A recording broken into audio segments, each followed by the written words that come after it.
Salut à tous et bienvenue sur AZ237. La question « Qui a tué Paulette ?» continue de résonner dans l'esprit des gens, même 11 ans après. Je vais vous faire suivre la chronologie de la disparition et de la mort de Paulette, afin que vous puissiez tirer vos propres conclusions et rendre votre propre verdict. L'histoire d'aujourd'hui nous donne également un aperçu des activités corrompues de l'État de Mexico, notamment la mauvaise gestion d'une situation plutôt délicate. Regardons cela.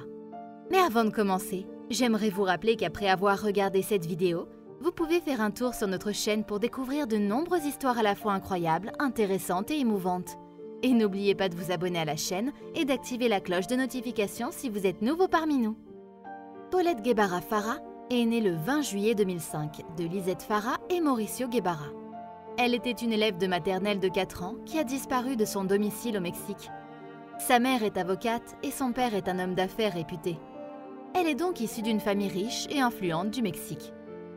Le 21 mars 2010, sa sœur, son père et elle sont arrivés dans leur maison située à Huixquilucan. Le trio avait voyagé depuis Vallée des Bravos. Lisette attendait ses enfants pour les mettre au lit car il était déjà très tard. Après l'avoir fait, elle et le reste de la famille sont allés se coucher également. Le 22 au matin, l'une des deux nounous de Paulette, Erika, a commencé sa routine quotidienne qui consistait à réveiller Paulette. Cependant, en entrant dans la chambre, Paulette était introuvable. Erika et sa sœur Martha, l'autre nounou, se sont mises à chercher Paulette.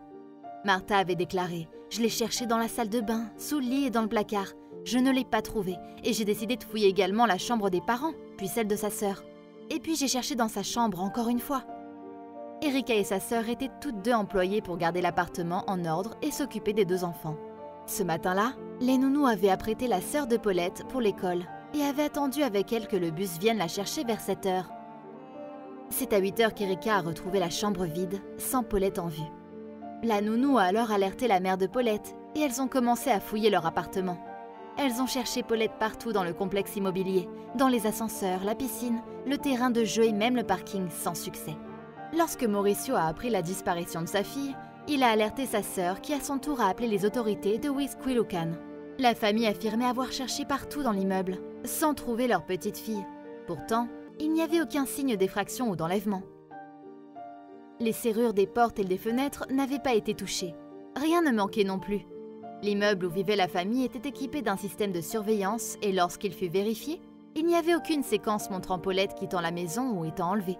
Paulette souffrait d'un handicap moteur et du langage, et il lui était impossible de sortir seule. Elle s'était simplement évaporée dans la nature. C'est du moins ce qu'il pensait. Le cas de Paulette a été porté à l'attention des hautes autorités de la ville, principalement en raison de l'influence de sa famille dans le pays. Le maire, Alfredo del Mazo Maza, a alerté le procureur général de l'État du Mexique, Alberto Basbaz, qui a publié une photo de la petite fille en détaillant son âge, son apparence, ainsi que son handicap. Arlette Farah, la tante de Paulette, avait également publié sa photo sur les médias sociaux et en peu de temps, l'affaire Paulette est devenue un spectacle national. Le soir de la disparition de Paulette, Lisette est apparue à la télévision et a supplié le supposé kidnappeur de lui ramener sa fille. Selon elle, le responsable n'avait qu'à la laisser dans un centre commercial ou un endroit bondé pour ne pas subir de réprimande.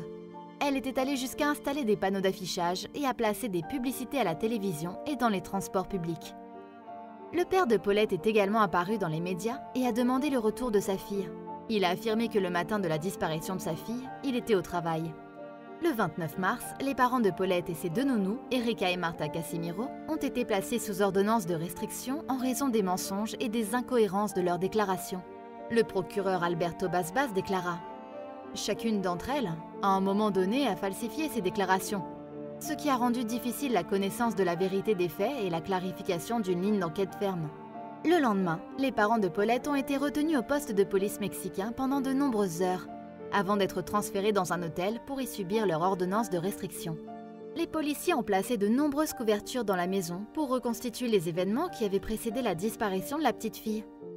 Ce qu'ils ont découvert ensuite n'a cessé de déconcerter les experts comme les profanes. À 2 h du matin, le 31 mars, le corps de Paulette a été retrouvé dans la chambre où elle avait disparu. Son corps était coincé entre le matelas et le pied de son lit. La cause du décès ? Asphyxie. C'est ce que disaient les résultats de l'autopsie. La vidéo de la découverte de Paulette a été divulguée au public. L'un des experts médico-légaux a laissé entendre qu'elle avait été sévèrement battue en analysant les draps tachés. Cependant, le procureur a démenti cette affirmation en disant que sa mort était purement accidentelle. Paulette dormait habituellement avec un linge orthopédique autour de la bouche pour l'empêcher de dormir la bouche ouverte. Selon le rapport d'autopsie, elle avait mangé environ 5 heures avant sa mort. Elle présentait des traces de coups au coude et au genou gauche, probablement après être tombée de son lit. Il n'y avait pas non plus de signes d'abus physique ou sexuel. Le rapport indiquait ensuite qu'elle était morte entre 5 et 9 jours avant d'être retrouvée. Cela signifiait qu'elle aurait pu être morte dès le premier jour de sa disparition. En outre, il n'y avait aucune indication de la présence de drogue ou de substances toxiques dans son corps. La conclusion était qu'elle s'était déplacée par ses propres moyens sur le lit et était tombée accidentellement la tête la première dans un espace au pied de son lit où elle était morte par asphyxie. Et elle était ensuite restée là sans être remarquée pendant 9 jours. C'est ce que beaucoup de gens ne pouvaient pas comprendre. Voici pourquoi. Dans les jours qui avaient suivi sa disparition, de nombreuses personnes avaient rendu visite à la famille. Amanda de la Rosa, une famille de Lisette, avait même dormi dans la chambre de la petite fille qui n'avait pas été correctement surveillée par les détectives. Les nounous avaient fait le lit à plusieurs reprises, tant pour l'amie de Lisette que pour les entretiens que Lisette avait accordés dans la chambre. Les enquêteurs avaient même été autorisés à utiliser les toilettes de la petite fille. Si vous vous souvenez, la police avait d'abord fouillé la maison lorsque Paulette avait été déclarée disparue. Pendant tout ce temps, personne ne l'avait vue sous le lit, ni même les draps tachés qui avaient été retrouvés. Il semble même qu'une tentative délibérée avait été faite pour contaminer la scène de crime avec toutes les personnes qui allaient et qui venaient. Selon les propres mots d'Erika, elle a déclaré « En fait, si cela avait été comme ça, je pense que nous l'aurions remarqué puisque des milliers de personnes étaient venues la chercher. Le lit était fait. Je n'ai jamais vu le matelas tirer en arrière. Je n'ai pas vu de paquet ou quoi que ce soit. Cela n'a pas de sens pour moi que le corps ait pu être là depuis lundi. » Revenons à la vidéo. Après avoir fait cette déclaration, le détective avait enlevé la couverture et trouvé les draps tachés. Son partenaire et lui avaient ensuite retiré tous les draps et avaient trouvé le corps de Paulette caché. De nombreux autres spécialistes avaient mis en doute l'authenticité des vidéos. Pour eux, la vidéo ressemblait à l'exécution d'un script et non un incident en temps réel. Tant la position de la caméra que les experts médico-légaux semblaient avoir été mise en scène. Ils n'avaient pas non plus l'air choqués en trouvant le corps de la petite fille, presque comme s'ils savaient déjà qu'il était là.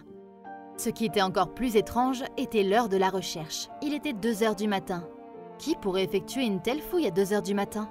Quoi qu'il en soit, le premier rapport d'autopsie de Paulette situait sa mort au 28 mars.